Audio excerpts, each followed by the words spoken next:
35 years from 1980 to 2015, the People Republic of China limited every couple and every family to having one child. That had a lot of unexpected implications because then you only got one child. And so lots of people who had a child with imperfections or was a sex that they weren't in preference to gave their child up for adoption or worse, had it eliminated. And so you had orphanages full of children with minor imperfections, minor impairments.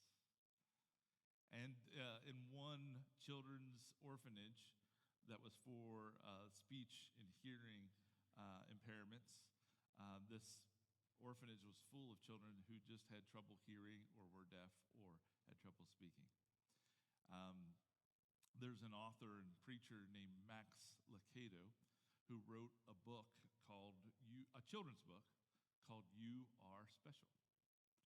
And somehow he was able to get that translated into their language and a book that was able to be given to an orphanage in Henan, China. They began to read this book to the children. And it's a story of a wooden boy named Pincello. And the idea here is that it's kind of like Pinocchio, that in this town of wooden people, they would celebrate each other with stars on their wardrobes if they were successful, if they achieved things. And they would put stars on them, and some of these wooden people would be decorated with stars. But if you were underachiever or missed out, they would put dots on you. And I hope I'm saying this right, but this Pincello, there we go, a character, wooden boy in this story that Max Lucado wrote, he was kind of picked on, and he always received dots. In fact, people were giving him dots they didn't necessarily deserve. They just found it entertaining to put their extra dots on him. And so obviously he struggled with that. But then somewhere along the story, Pincinello meets Eli. Eli is his maker. And he says, don't listen to those other people. I made you, and I don't make mistakes. Thus, the storytelling enters, right? And when he realized this and embraced, all the dots begin to fall off. When you tell this story, or when the teachers were telling this story,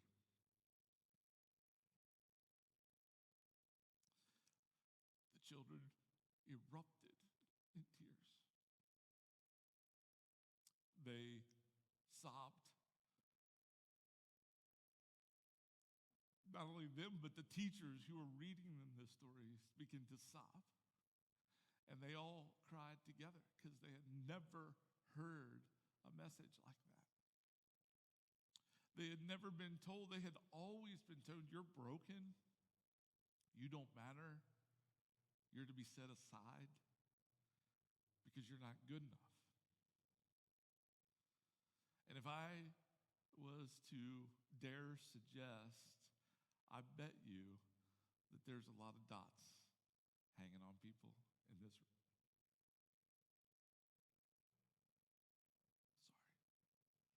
It's a good day. Because it's time for some dots to fall off.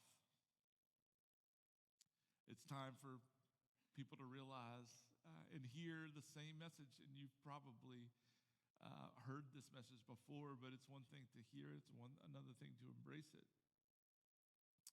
But these children were abandoned at birth. They were told that they were broken. And not only could they not hold their emotions, because, you know, in this culture, it's a little bit more stoic than our culture. we're always trying to encourage each other. We're trying to uh, let people know their worth, but in their culture, it just isn't the case. But even still, I bet there are people in this room with lingering doubts.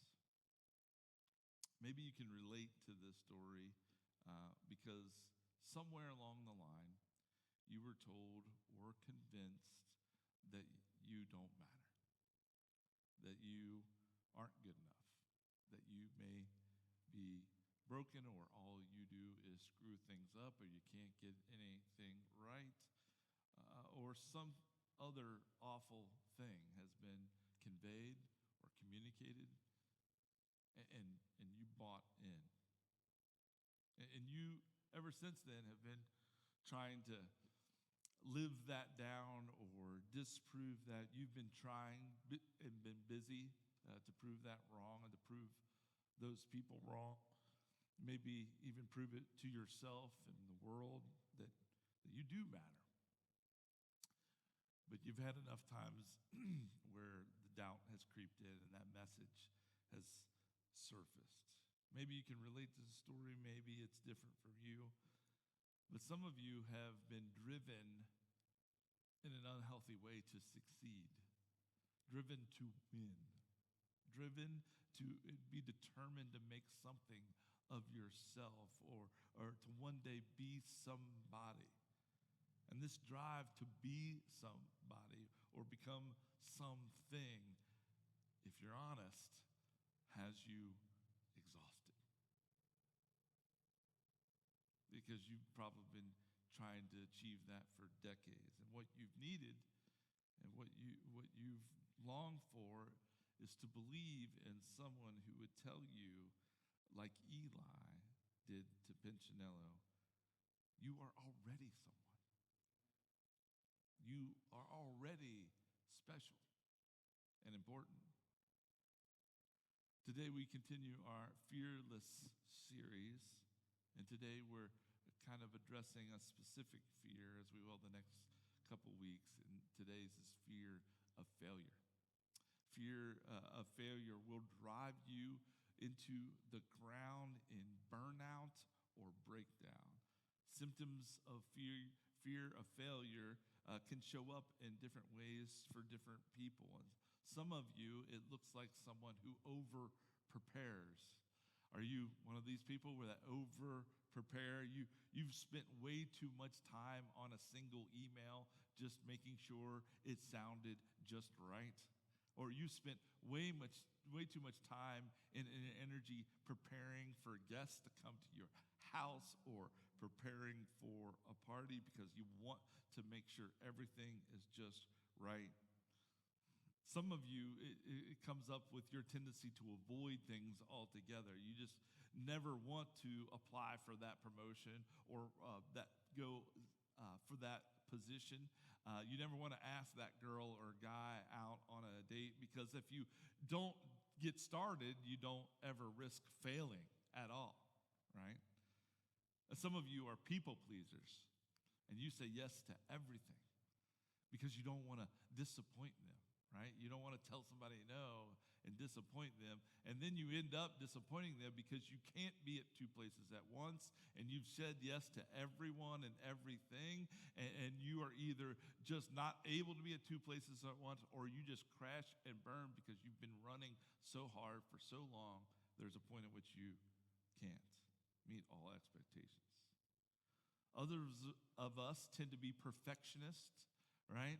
We're always adjusting or tweaking just a little bit more or polishing it just a little bit more or redoing it over and over and over again until it's just right. And just as we're about to walk away, we go back to it just to adjust it a little bit more. And we're tired, if we're honest. And for those who are driven by a fear of failure, the biggest symptom is exhaustion. Whether you've admitted to it or not. Whether it's overachieving at work, on projects, whether you want to prove that you're that picture perfect parent, or you're obsessed with your looks or the looks of your home and the cleanliness or the stripes in your lawn and the landscaping, everything has to be just right, or you just are a downright good person who obeys all the rules and are goody two-shoe, right? Or you're taking the snapshots for your social media page to just maintain this image that you have going that you want to make sure, or you spend money that you don't have to look good or make yourself look good, and you are just honestly underneath exhausted. And some of you are exhausted because you honestly think if you get anywhere in life, you're going to have to be the one to do it. If you're going to be anyone or do anything of significance, if you're going to gain anyone's respect or get someone to value you, it's really all up to you. And you have to show you are worthy.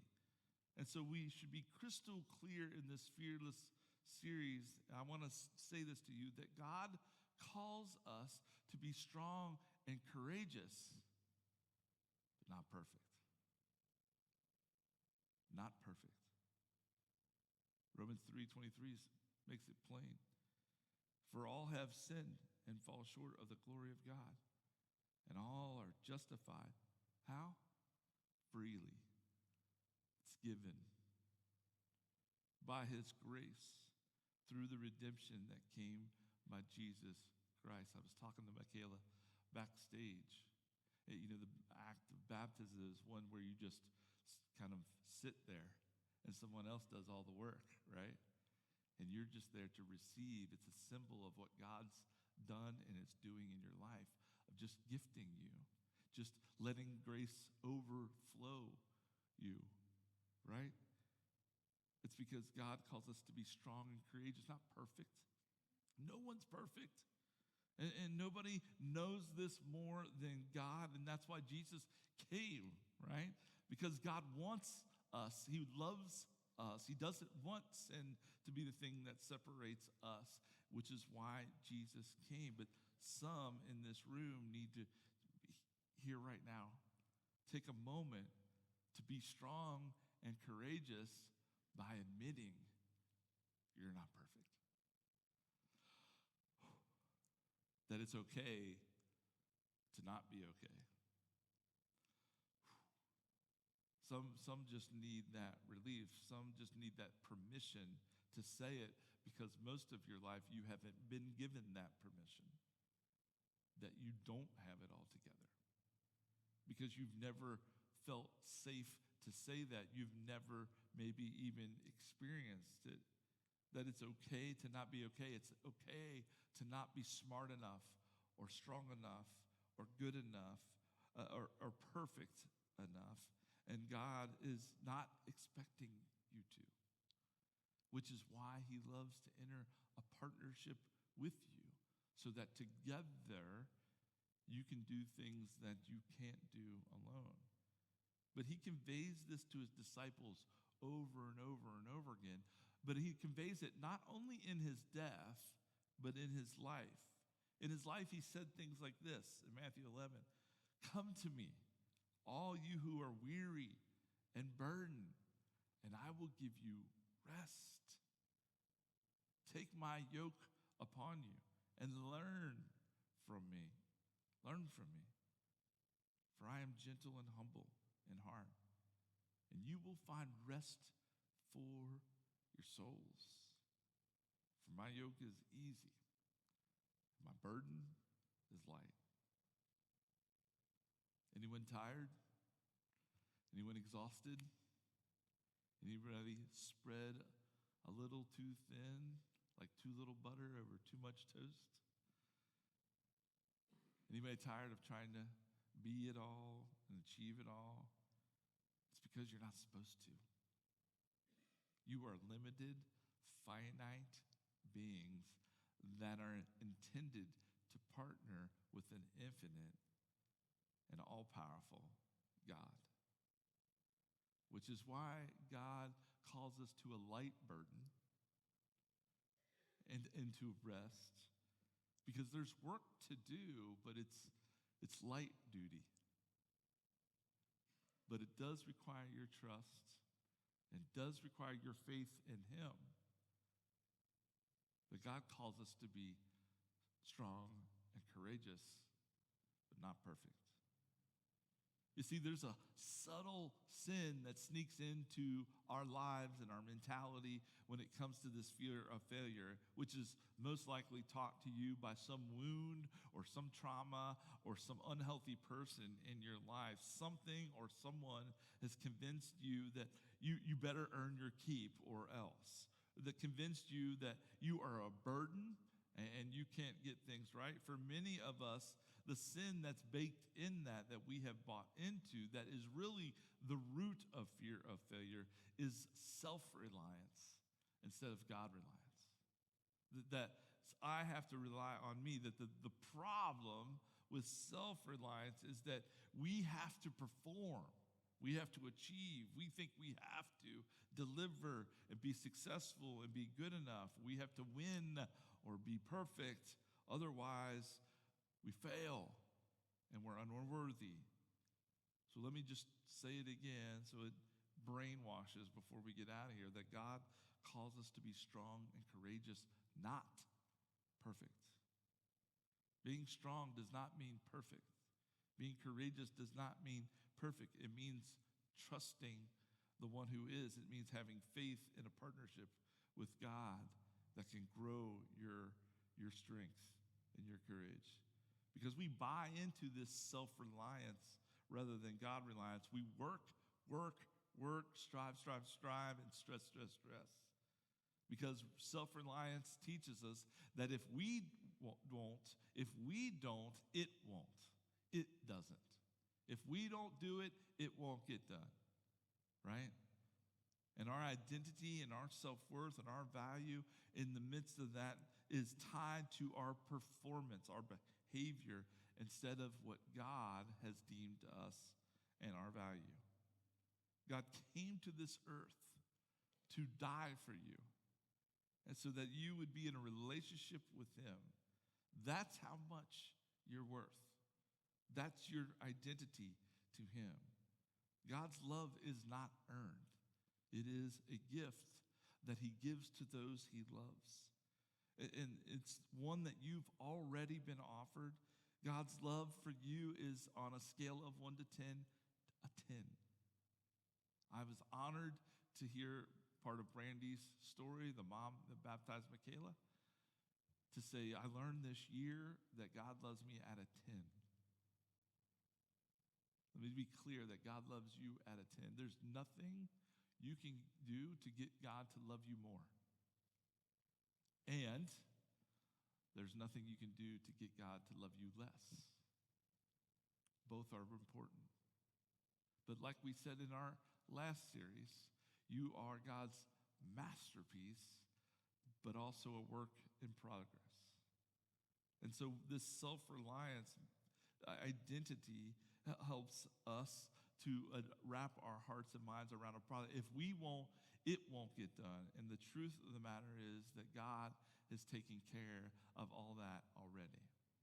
We view it like it's up to us. We view our faith like it's up to us. We view like getting closer to God like it's up to us, that we've got to get to work. We view our life this way. We view our faith this way, or at least we're tempted to. That it's on us. And if we don't, it won't. We view it, as I often compare, some of you have seen this before, and I don't apologize for that. Repetition is a good teacher. It's a rowboat versus a sailboat mentality. If you've been, most of you have been at least on a rowboat or a canoe. Boy, those are always fun stories when couples go on canoe trips. Or, you canoeing people you don't know, that's maybe even worse, right? But if you're in a canoe, how do you get from point A to point B? You row, right? You get to work. And getting in sync is one thing, and you can make a little progress that way. It's like, I said 1, 2, 3, this sort of thing. You start yelling back and forth. But it's the rowing. And if you have to go upstream for God knows what reason, okay, that is all the more rowing. A sailboat's a little different. There's work to do. I've been on a sailboat one time. I don't know all the language. I don't know all the things you're supposed to do, but I know this. There's plenty of work to do. There's plenty of work to do. But the goal of a sailboat is way different than a rowboat. A rowboat, you just got to stick your oars in the water and get to work rowing. The goal of the sailboat is to position sails to catch the wind. And there's work to do to position sails to catch the wind, but you go a lot faster and you go a lot further. And it's when the wind, the sails are catching the wind, you have far less work to do. And there is this sense in which when the wind is blowing, things are good. But the wind is blowing, then it's our job to catch the wind. And our faith and our life and our partnership with God is a lot more like a sailboat mentality than it is a rowboat mentality. And that sometimes the wind isn't blowing. And we've just got to sit and rest and accept. You see the movie Tommy Boy at the end where you're just sitting in the lake? Sometimes you just gotta wait and ask for help. Rowboat, you just gotta get to work. And that's how a lot of us view our life. Just get to work. And if I don't row, we're not getting anywhere. When the truth of the matter is, we have work to do. But our job is to position the sails, to catch the wind in the Spirit of God, to move us in directions that we can just have faith in and trust in. There's work to do, plenty of work to do on a sailboat. But God takes the pressure off the biggest work. He loves and has a purpose for us, even in our imperfections. And God wants to partner with all of us, with you, and He wants to steward your gifts and your passions and your strengths, but He also wants you to steward your shortcomings, imperfections, and weaknesses. He wants all of who you are to work towards and partner with Him, and will earn you opportunities to live into your true identity and purpose. Listen to what the Apostle Paul says about his own gifting and how God works. But he's talking about God and him having a conversation. But he said to me, "My grace is sufficient for you, for my power is made perfect in weakness." And Paul says, "Therefore, I will boast all the more gladly about my weaknesses, so that Christ's power may rest on me. For when I am weak, then I am strong."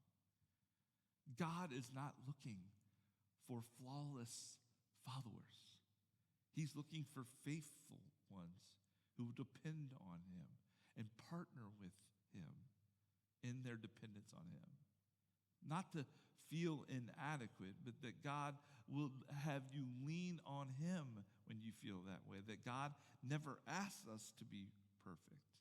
He never asked us to be sure everything turns out okay. God never asked you to have control of everything. However, He will ask you to do some tough things, mainly to trust Him,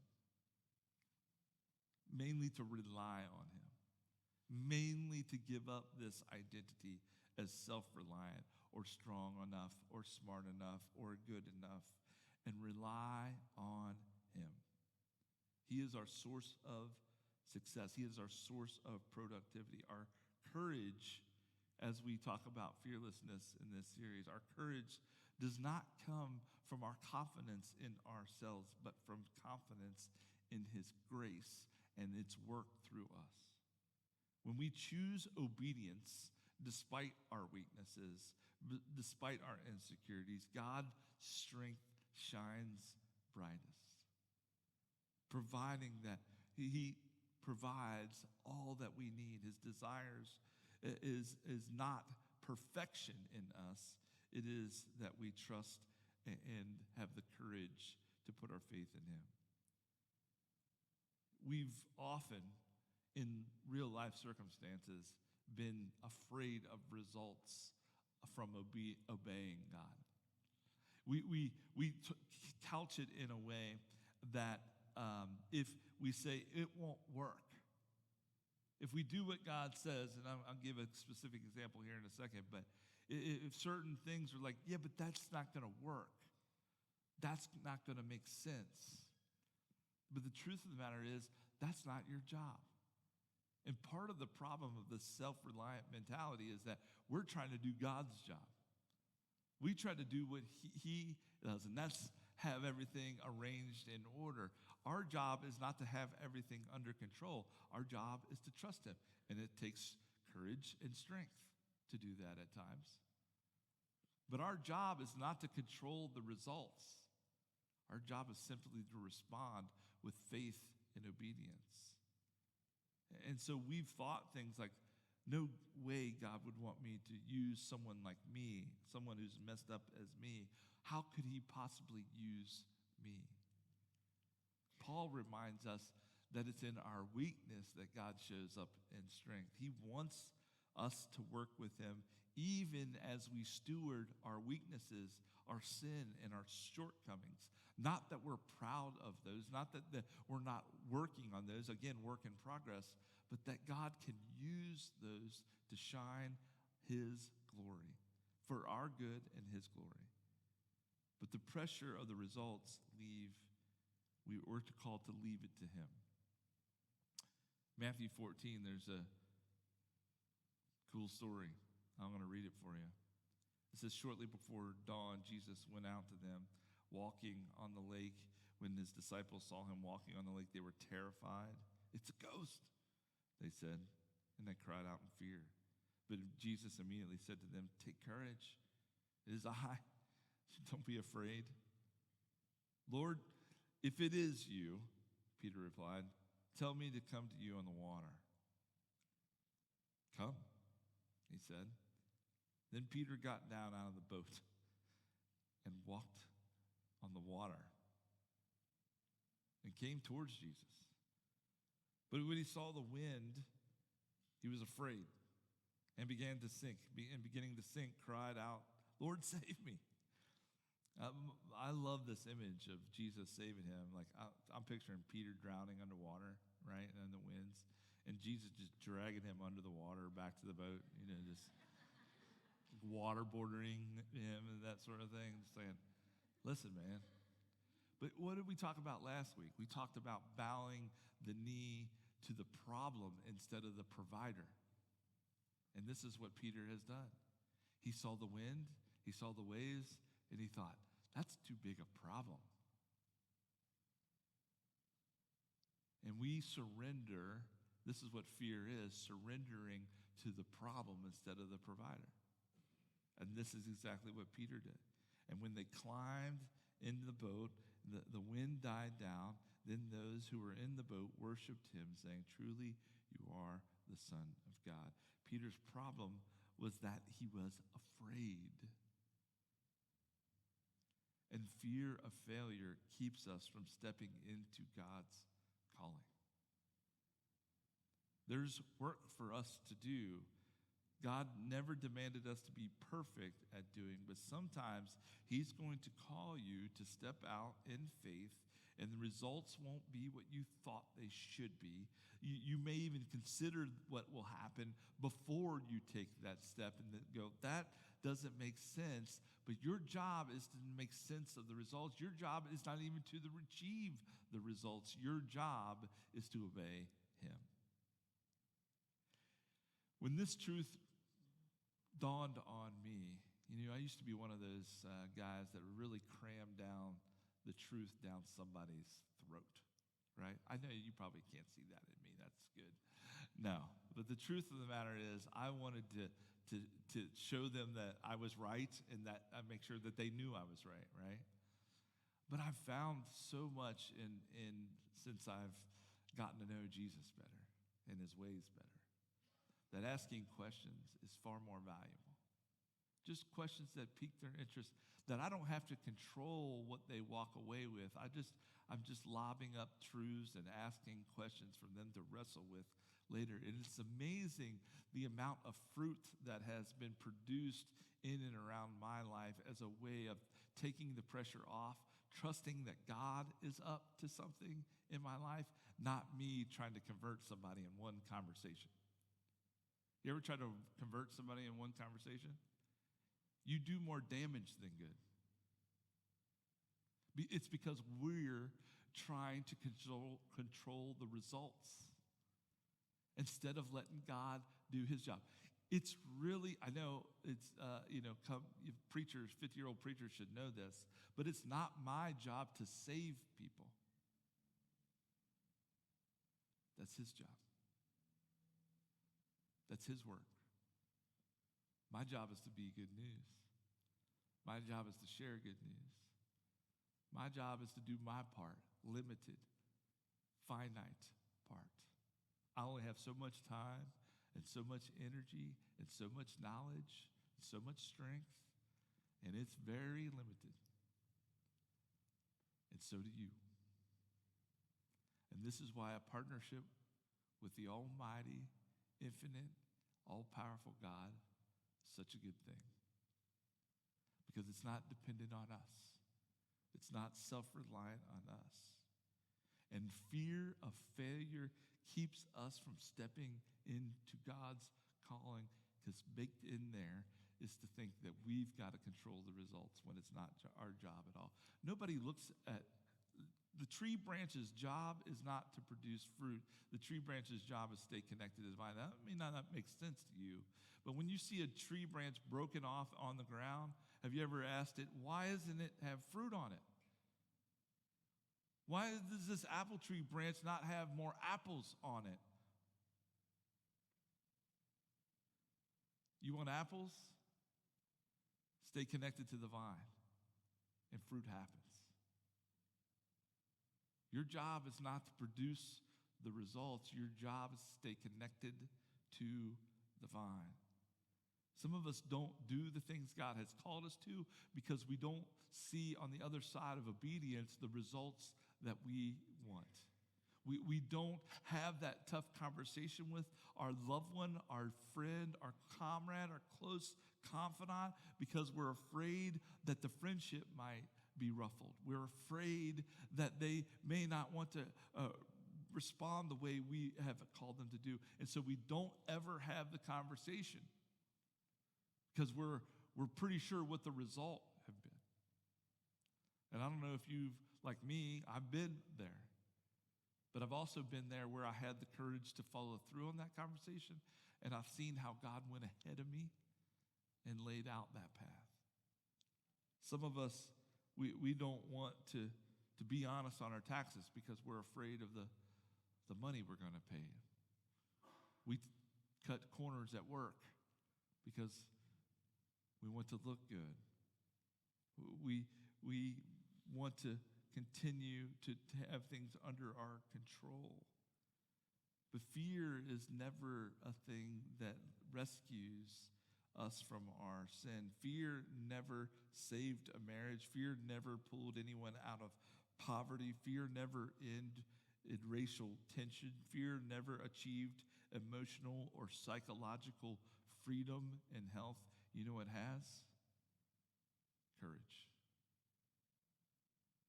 That we serve a God who hands out a spirit of power, love, and self-discipline, not of fear. Fear of failure keeps us from stepping into God's calling. Fear of failure is a self-reliant mentality. There's a speaker, pastor, and author named Francis Chan. He talks about a great illustration about a balance beam. You know how we refer to someone at the end of a life, the Christian at the end of their life, where God receives them and says, "Well done, good and faithful servant." Right?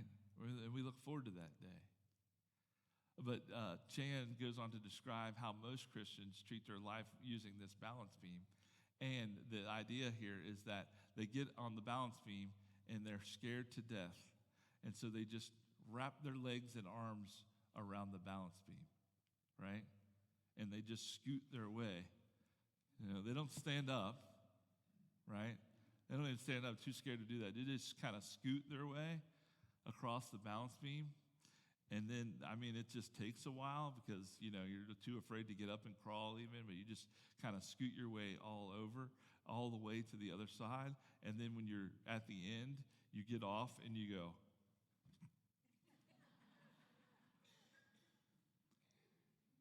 And most of us often treat our life like that. I shouldn't say most of us. A lot of us will treat our life, our faith like that. We're scared to death. So we're just going to crawl till we get to the other side. And then when we dismount, we're going to go. And we expect God to say, well done, good and faithful servant. When that routine was lame. It was lame because you were scared. It's lame because you feared trying. It is not about earning. Again, God's grace is free. It's not about that. But now that you receive the flood of God's grace, there's a lot on the line. Are you going to crawl your way to the end? Dismount, expect good and well done, good and faithful servant? Or are you going to try a few things? Fear of failure is of the enemy. It's exactly what he wants you to do. He wants you to fear failure. You know why? Because fear of failure keeps you from stepping into God's calling. We've said this before around here. It's not about trying, it's about training. These people who get on balance beams train and train and train. And you'll go to the average gym and see some impressive moves, but it's because they've trained. God has called us and is using us and wants to use us. For you, it may be fear of joining a C group. It may be fear of giving. It may be fear of trusting God in your workplace. It may be fear of joining or inviting a friend or volunteering. We got spots in children's ministry. Some of you have been nudged to do that, and you're scared of little children. They won't bite. Well, okay, some of them will bite. What is God calling you to do? Step out of your fear, especially your fear of failure, and step into what he's called you to do. Don't worry about the results. Even if it ends up being not the way you expected, your job is not the results. Your job is to trust him. Let's pray. Lord, thank you for not making us earn your love, to not earn faith and life. But Lord, thank you for the opportunity to embrace it. Lord, because you've been so good to us, because you've created this world, because you've wired this world, help us to trust you, to embrace your calling in our life, that our identity is rooted in your love. Our weaknesses are just that, an opportunity to embrace your grace and love. But may we also embrace your calling, what you're called us to do. May we shed the dots that we're littered with. May we hoist the sails that we've been trying to row. May we step out on that balance beam, Lord, and try a routine that we've never done before. Not worried about the results, but focused on a God who's trustworthy, a God we can have faith in, a God we should obey. Thank you for your love, Lord, and your patience. It's in Jesus' name we pray.